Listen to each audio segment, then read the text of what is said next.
Good evening and welcome to California Today. I'm David Lam. Let's take a look at today's stories. In Silicon Valley, local police attempt to negotiate with a man who barricaded himself in an RV this morning. Police reported that the man had some type of weapon. San Jose police are investigating a shooting that took place on Monday. Police say it was an isolated case and are still gathering more information as part of their investigation. Eligible students and staff at University of California campuses will be required to get COVID-19 vaccine booster shots to attend class. Some campuses could temporarily shift to remote courses in January. In a letter sent to chancellors at the 10 UC schools statewide, UC's President Michael Drake called for each campus to develop a plan for a January return to campus that mitigates public health impacts, including remote instruction. In response, UC Irvine announced that all classes will be held remotely from January 3rd through January 13th. President Drake also wrote that campuses will remain fully operational and campuses should not be holding any large gatherings. On Friday, the president encouraged all staff to get a booster shot as soon as they are eligible. Governor Gavin Newsom announced state healthcare workers will be required to get booster shots amid rising Omicron cases. He says an official announcement will come tomorrow. San Jose police were in a standoff against a man in an RV this morning. Negotiations went on for at least several hours. The man reportedly brandished some type of projectile weapon at people. I went on the scene today to find out more. I'm here at the UPS Center where police are responding to an incident from earlier this morning. Now, as you can see, there's a lot of police set up, and there were even tactical negotiators trying to speak to the man in the RV who apparently barricaded himself. Now, I spoke to a man who says he's the father of the person, and he said that he doesn't have a real gun and that he has mental issues. As you can see, the man is also talking to police right now. Now, there are nearby businesses, but they don't seem to be heavily impacted other than the traffic closure on the streets. At about 7:45 this morning, we received a call of a male brandishing some kind of a shoulder-fired projectile weapon. The incident happened outside a UPS center in San Jose. I'd like to highlight that every time that we have these types of calls and every time we have incidents, we always attempt to lead the individual towards a path that brings peaceful resolution, and that's exactly what our officers are doing today. He might have an airsoft rifle in there or something, but I heard somebody tried to rob him. A couple homeless people tried to rob him. Cognetti told NTD he's the father of the individual who lives in the RV. He wasn't able to speak to his son, but he says that his son is scared. Brian's 27. He's a good boy. He's a good kid.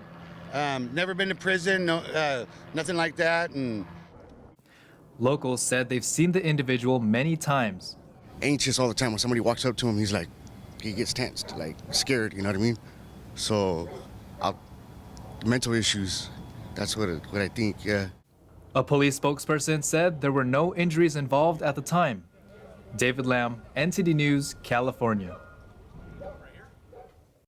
And after many hours, SJPD announced at 3:30 p.m. that the suspect is in custody and to be booked into jail for brandishing a weapon and outstanding warrants.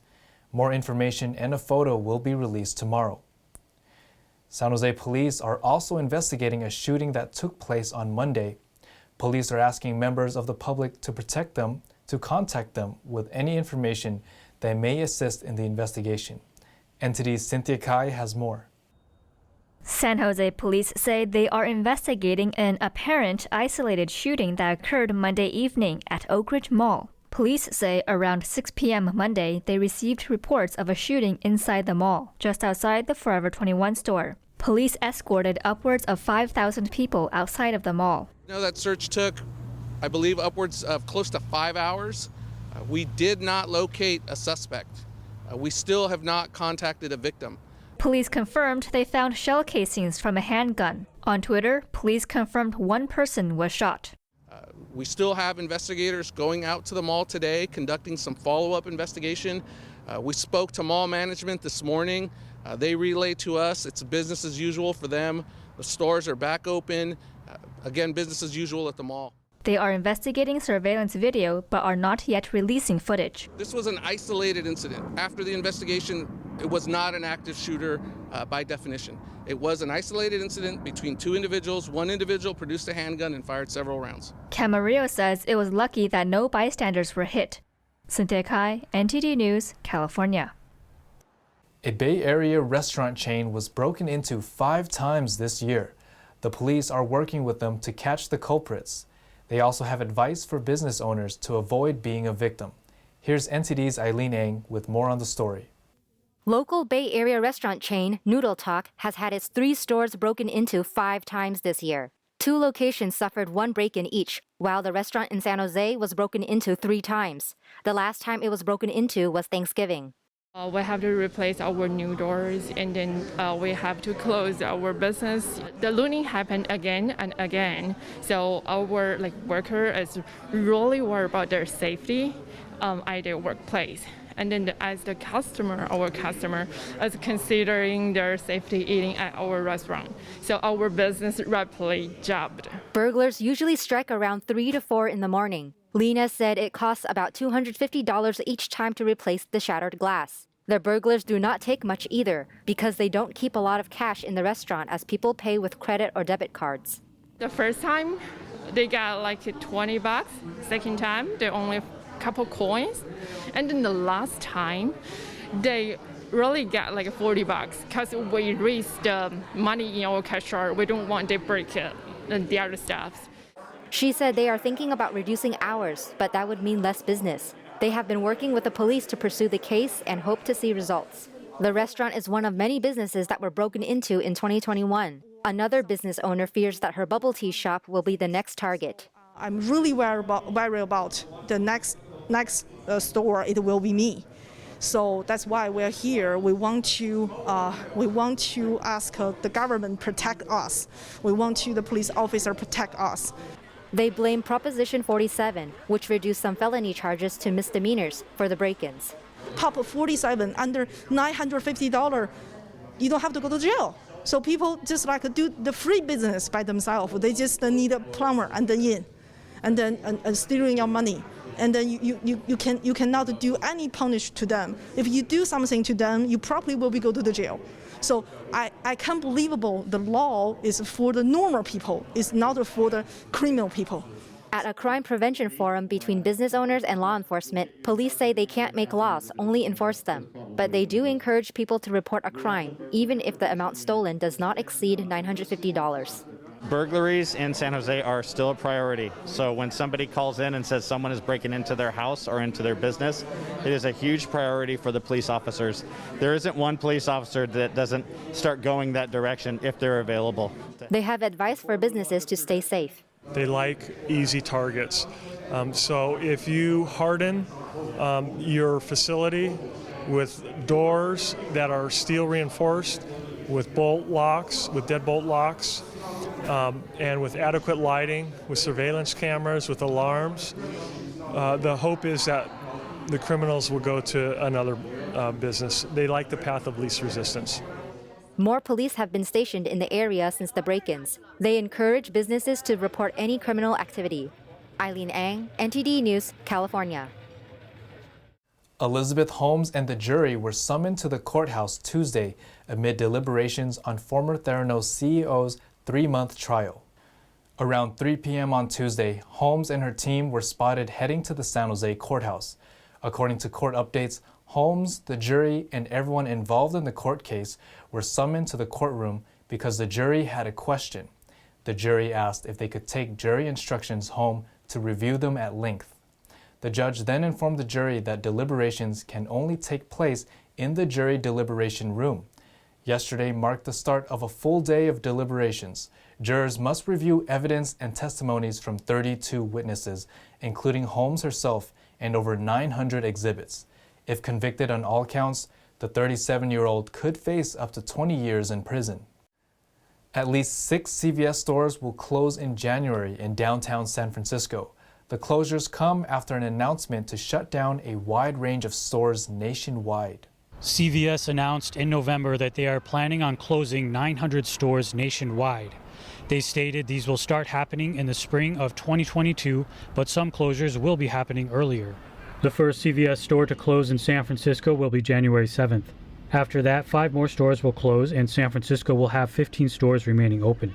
In December, the California Attorney General spoke at CVS to announce the prosecution and sentencing of people who stole goods from Bay Area retailers, including CVS, Target, and Walgreens. I'm here this morning to announce the sentencing of multiple individuals involved in what we believe to be one of the largest retail theft busts in California history. The president of the California Retailers Association said the companies have called for action. I think some of the bigger national chains are frustrated because we've been sounding the alarm that this issue is getting more and more dangerous. CVS did not state if the closures were related to widespread retail theft in San Francisco. Prinzing said that CVS will offer comparable roles at new locations. Now I'm out front of the CVS location here in San Francisco, which will be the first one to close. The company said all prescriptions will be transferred to nearby CVS pharmacy locations, and these services will continue to help people have uninterrupted access. Jason Blair, NTD News, San Francisco. A fire broke out earlier today at the Tesla factory in Fremont. The Fremont Fire Department confirmed 2 hospitalizations. Fremont Fire Department units responded to a report of a fire at the Tesla factory at 12:41 p.m. The fire department wrote on Twitter that they put out the flames around 1:20 p.m. 2 people were taken to a hospital due to injuries from smoke inhalation. Fire officials said filters for the heating, ventilation, and air conditioning system caught fire. The incident was isolated to a boiler room on the 3rd floor of the administrative building. As of 3 p.m., firefighters were working to clear smoke from the building.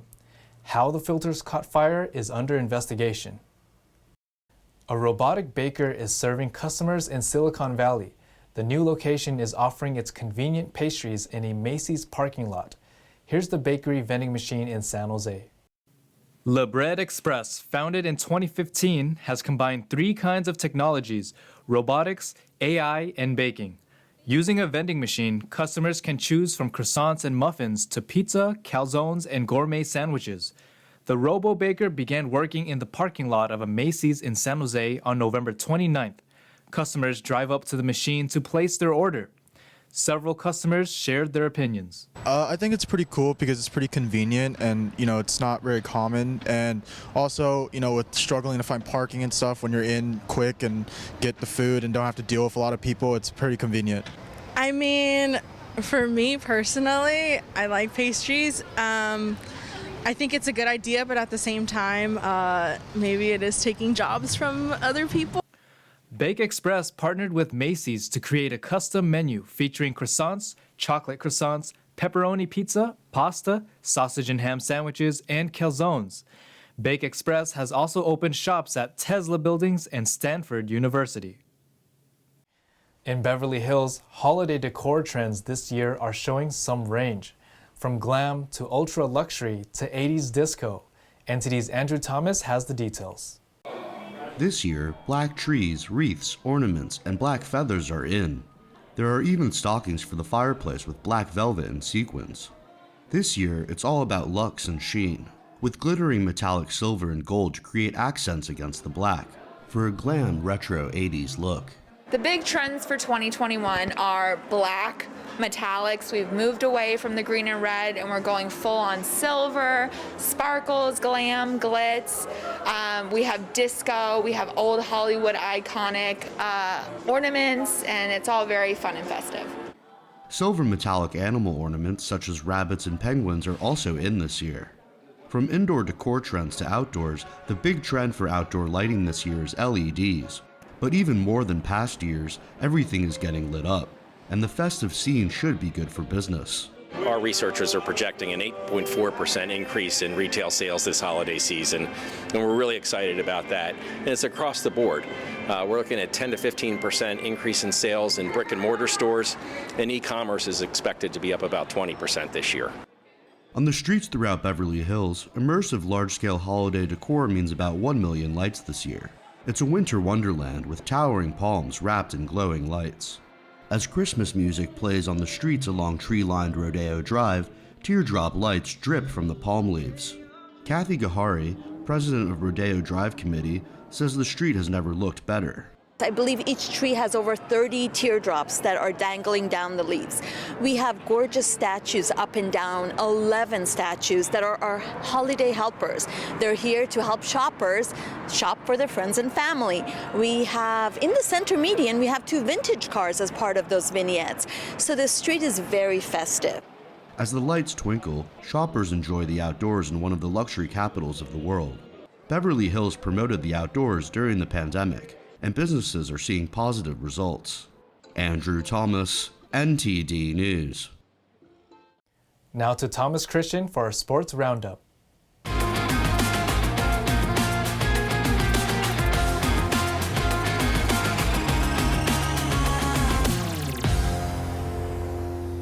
DeMar DeRozan scored 19 of his game-high 38 points in the fourth quarter, and Nikola Vucevic registered a double-double of 19 points and 13 rebounds to boost the host Chicago Bulls to a 115-110 victory over the Los Angeles Lakers on Sunday.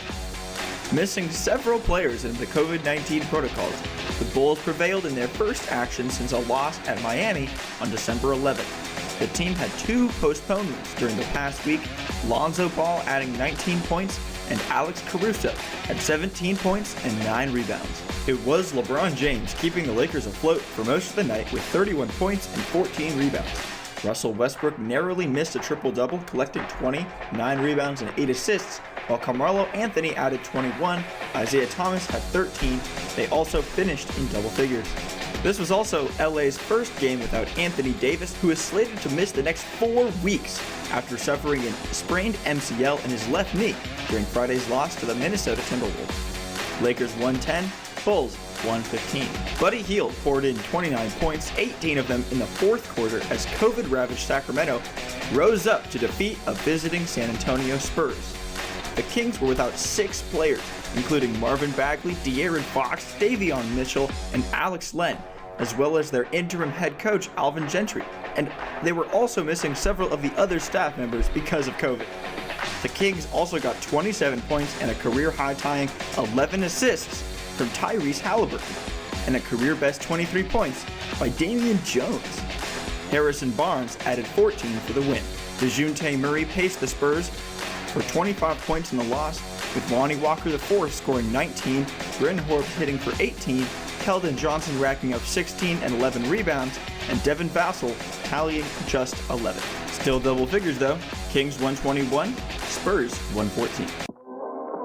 The National Hockey League and its players' body have agreed to begin their holiday break early. After Tuesday's matches, they said in a joint statement. The regular season schedule is set to resume on December 27th, they added.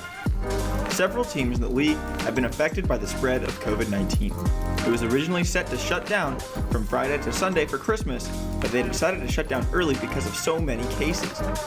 It came on the heels of a massive Omicron wave that has caused Canada to restrict travel across borders. There are 7 teams in the NHL currently based out of Canada that will have a tough time traveling to the US for games with the new restrictions. Another handful of teams, the Montreal Canadiens, Toronto Maple Leafs, Detroit Red Wings, Colorado Avalanche, Columbus Blue Jackets, Florida Panthers, Boston Bruins, and Nashville Predators, have already been shut down for the holidays. This has been the largest shutdown across all major North American sports leagues due to COVID this year, a troubling sign for sports fans everywhere.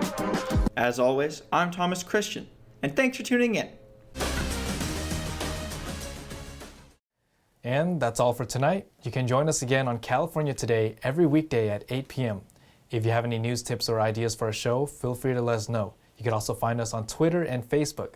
I'm David Lamb. Have a wonderful evening.